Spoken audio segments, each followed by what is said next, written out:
মোস্তাফিজ ইস্যুতে কঠোর বাংলাদেশ, কোনো ক্রিকেটারের অসম্মান সহ্য করবে না বিসিবি। আইপিএল সম্প্রচার বন্ধের নির্দেশ সরকারের, বিশ্বকাপ ভেন্যু পরিবর্তনের আভাস।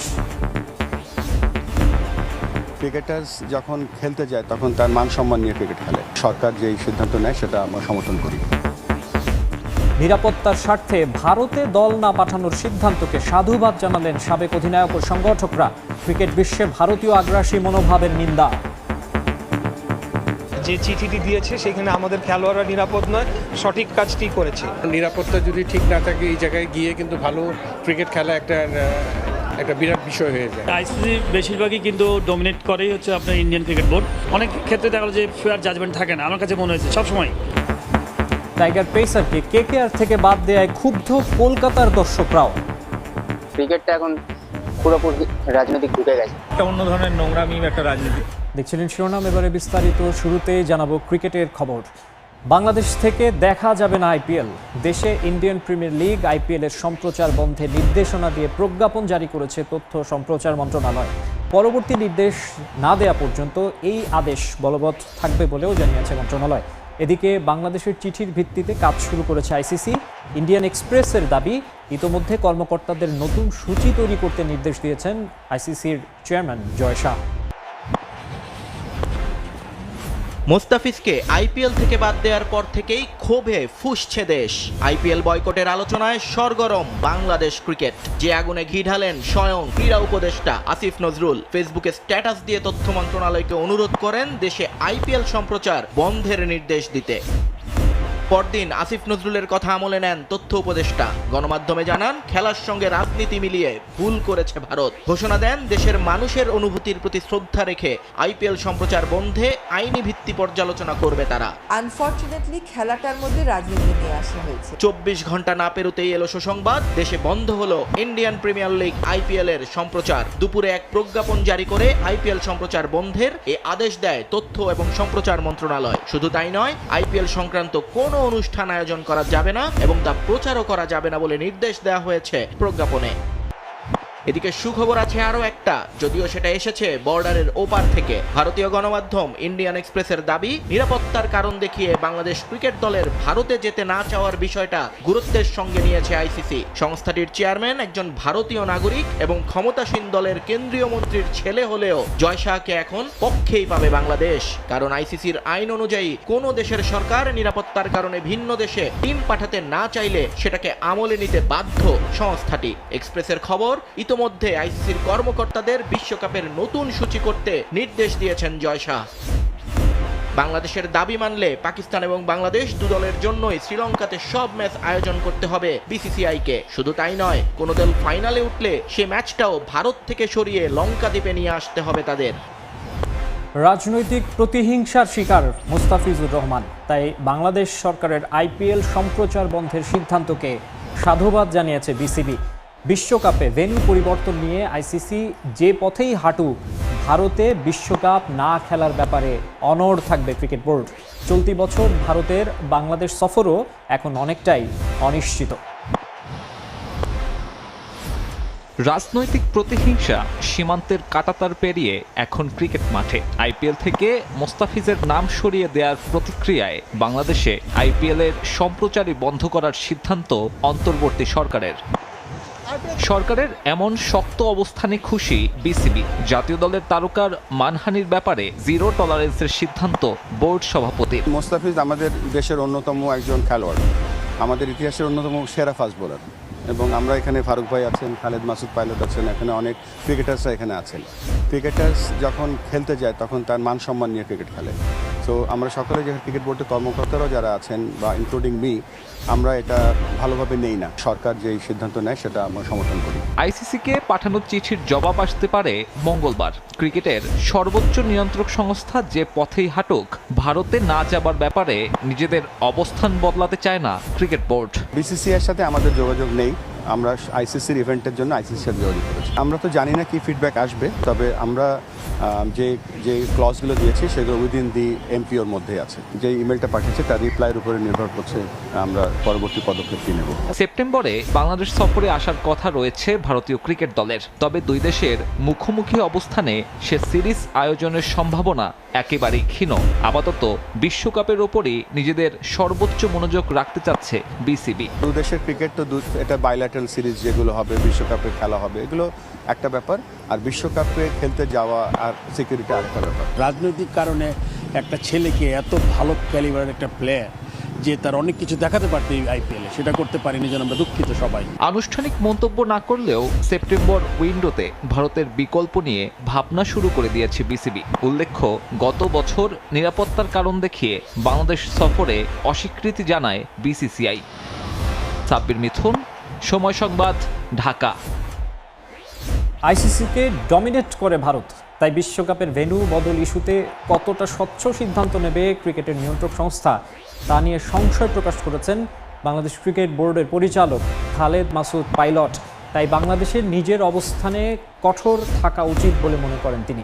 যে টুর্নামেন্টে বাংলাদেশের ক্রিকেটার অপমানিত হন সেটা অবশ্যই সবার বয়কট করা উচিত বলেও মন্তব্য করেন সাবেক এই অধিনায়ক। সাকিব আল হাসান বলেছিলেন, দেশের ক্রিকেটে পঞ্চপাণ্ডব বলে কিছু নেই, আসল এবং একমাত্র পাণ্ডব তিনি। ঠিক তেমনি বিশ্ব ক্রিকেটে বিগ থ্রি বলে যে টার্ম প্রচলিত তা কেবল বলার জন্য, কাজের কাজ সব হয় এক ভারতের ইশারায়। ইংল্যান্ড, অস্ট্রেলিয়া কেবলই পার্শ্ব চরিত্র। আইসিসির সব বৈশ্বিক ইভেন্টেই অনৈতিক সুবিধা আদায় করে ভারত, জানিয়ে বিভিন্ন সময় খোলামেলা মন্তব্য করেছেন ক্রিকেটার থেকে শুরু করে আম্পায়ার। কিন্তু কে শোনে কার কথা?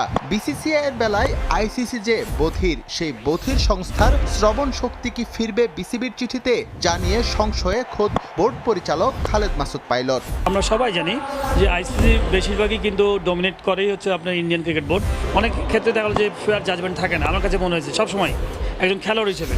তো সেই ক্ষেত্রে যতটুকু বেস্ট করা যায় বাংলাদেশ স্ট্যান্ডে থাকা ভালো। অপোনেন্ট কী করছে, আইসিসি কী করছে, আমরা তাদেরকে রেসপেক্ট করি তাদের ডিসিশনকে, কিন্তু আমার মনে হয় আমরা কী পারবো না সেটা আমাদের স্টেট মতামত থাকা ভালো। ক্রিকেটারদের নিরাপত্তার স্বার্থে ভারতে বাংলাদেশ দল না পাঠানোর সিদ্ধান্তকে সাধুবাদ জানিয়েছেন ক্রীড়া সংগঠকরা। শুধু আসন্ন বিশ্বকাপই নয়, আগামীতেও ভারতের এই আগ্রাসী মনোভাবকে শক্ত হাতে প্রতিহত করবে বাংলাদেশ, এমনটাই মন্তব্য করেছেন তারা। বর্তমান পরিস্থিতিতে ভারতে গিয়ে বিশ্বকাপ খেললে তার প্রভাব পড়বে দলের পারফরমেন্সে, তাই এই সিদ্ধান্তে বাংলাদেশ ক্রিকেট বোর্ডকে অটল থাকার আহ্বান জানিয়েছেন জাতীয় ক্রিকেট দলের সাবেক প্রধান নির্বাচক মিনহাজ। বাংলাদেশে আইপিএলের সম্প্রচার বন্ধ হওয়ায় এবং বাংলাদেশের বিশ্বকাপের ম্যাচ ভারত থেকে সরিয়ে নিলে আর্থিক লোকসানের মুখে পড়বে বিসিসিআই। বাংলাদেশের ম্যাচ সরিয়ে ভারতে অন্য কোনো ম্যাচ দেওয়া না হলে সার্বিক দিক বিবেচনায় যার পরিমাণ হতে পারে 30 কোটি রুপি পর্যন্ত। আইপিএল দিয়েই ক্রিকেট বিশ্বের রাজত্ব ভারতের। এই ফ্র্যাঞ্চাইজি টুর্নামেন্ট দিয়ে হাজার হাজার কোটি টাকার ব্যবসা বিসিসিআই এর। শুধু নিজেদের দেশেই নয়, আলাদাভাবে অন্যান্য দেশ এবং প্ল্যাটফর্মে আইপিএল এর সম্প্রচার সত্ত্ব থেকে কারি কারি টাকা অ্যাকাউন্টে যোগ হয় তাদের। অর্থের ঝনঝনানিতে যেন মাটিতে পা পড়ে না ইন্ডিয়ান ক্রিকেট বোর্ড সংশ্লিষ্টদের। তাই ক্রিকেটকে যেন নিজেদের সম্পত্তি ভাবতে শুরু করেছে তারা। কিন্তু সেই আইপিএল আর বিসিসিআইকেই এবার চ্যালেঞ্জ জানিয়ে বসেছে সাহসী বাংলাদেশ। কলকাতা নাইট রাইডার্স থেকে মোস্তাফিজকে বাদ দেওয়ার পর বিশ্বকাপ ভেন্যু পরিবর্তনের দাবি জানানোর পাশাপাশি বাংলাদেশে আইপিএল সম্প্রচার বন্ধের নির্দেশ দিয়েছে অন্তর্বর্তী সরকার। অনেকেরই প্রশ্ন, বাংলাদেশে আইপিএল সম্প্রচার বন্ধ হলে কিংবা ভারতে বাংলাদেশ দলের বিশ্বকাপ ম্যাচ না হলে কেমন আর্থিক লোকসানের মুখে পড়তে পারে বিসিসিআই? এ বিষয়ে বেশ কয়েকটি সম্ভাব্য পরিস্থিতি নিয়ে লোকসানের পরিমাণ খোঁজার চেষ্টা করেছে ইন্ডিয়ান কয়েকটি গণমাধ্যম। বিশ্বকাপে গ্রুপ পর্বে বাংলাদেশের 3টি ম্যাচ হওয়ার কথা ছিল কলকাতার ইডেন গার্ডেন্সে, ইংল্যান্ড, ওয়েস্ট ইন্ডিজ ও ইতালির বিপক্ষে। আরেকটি নেপালের বিপক্ষে মুম্বাইয়ের ওয়াংখেড়ে স্টেডিয়ামে। 4 ম্যাচ মিলিয়ে 2 ভেন্যুতে প্রায় 2.25 লাখ টিকিটের বাজার রয়েছে। যদিও আইসিসির ইভেন্ট হওয়ায় টিকিট বিক্রির পুরো টাকা বিসিসিআই পেত না। ম্যাচ ডের উদ্বৃত্ত আয়, লোকাল স্পন্সরশিপ আর হসপিটালিটি বক্স থেকে আয় হতো ভারতীয় বোর্ডের। ধারণা করা হচ্ছে, যদি বাংলাদেশের ম্যাচ ভারত থেকে সরিয়ে অন্য কোনো ম্যাচ সেখানে না দেওয়া হয় তাহলে বিসিসিআই এর লোকসানের পরিমাণ হতে পারে 7 থেকে 30 কোটি রুপি।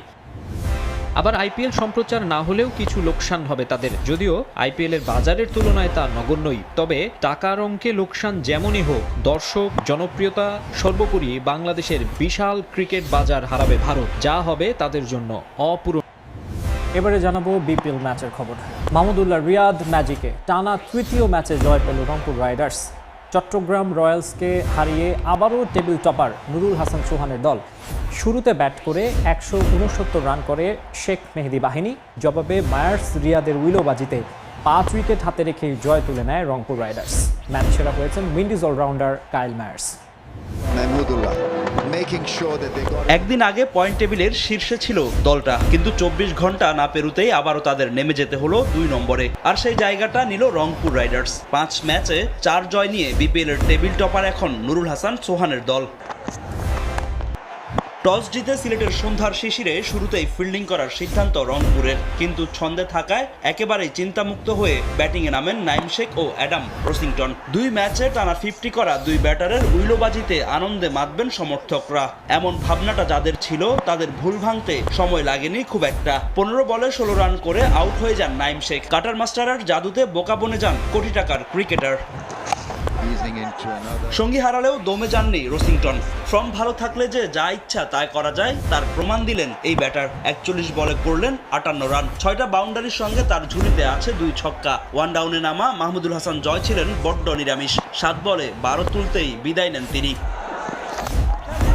তবে চট্টগ্রামে আশার আলো হয়ে টিকেছিলেন পাকিস্তানি রিক্রুট হাসান নওয়াজ। অন্য পাশে থাকা তেমন কোনো সঙ্গ না পেলেও একা হাতে টেনে যান দলকে। 38 বলে তার উইলো থেকে আসে 46 রান, 4-এর চেয়ে যেখানে ছক্কাই ছিল বেশি। শেষ দিকে শেখ মেহেদীর 13 আর আসিফ আলীর 19 রানে ভর করে 169 রান করে চট্টগ্রাম রয়্যালস। রাতের ম্যাচের টার্গেটটা বড় হলেও কঠিন কিছু ছিল না, প্রয়োজন ছিল শুধু ধারাবাহিকতার। কিন্তু সেখানে ব্যর্থ বাংলাদেশ দলের টি-20 অধিনায়ক কাইল মায়ার্স যখন দানবীয় রূপ নিয়ে শাসন করছিলেন লাক্কাতুরায়, তখন লিটনের বিদায় মাত্র 10 রানে। দাউদ মালান এদিনও সঙ্গ দেন অপর প্রান্তের ব্যাটারকে, কিন্তু নিজের রান সেই ঘষে মেজে কোনো রকমে চালিয়ে নেওয়ার মতো। তবে অন্য সবার নিষ্প্রভতাকে এদিন সামনেই আসতে দেননি ক্যারিবীয় অলরাউন্ডার। সমান 200 স্ট্রাইক রেটে 25 বলে করেন 50 রান, 5টা 4-এর সঙ্গে হাঁকান 4টা বিশাল ছক্কা। তাওহিদ হৃদয় খেলেছেন টিপিক্যাল মিডল অর্ডার ব্যাটারের মতোই। রান বাড়িয়েছেন দলের, কিন্তু শেষ করতে পারেননি ম্যাচ। টানা তৃতীয় দিন ম্যাচ জেতার জন্য ঘুষ দিল মাহমুদুল্লাহর জুটি, শরণাপন্ন হয় রাইডার্স। বুড়ো হারের ভেলকি যে এখনো কমেনি তা দেখিয়ে দিলেন মাহমুদুল্লাহ। তৃতীয়বারের মতো বাঁচিয়ে দেন রংপুরকে। 19 বলে খেলেন ঝলমলে 30 রানের ইনিংস, সঙ্গে ঘুষদিলের উইলো থেকে আসে 12 বলে 22 রান। তাদের জুটিতেই নিশ্চিত হয়ে যায় রংপুরের জয়। এরপর বাকি আনুষ্ঠানিকতা সারেন নুরুল হাসান সোহান।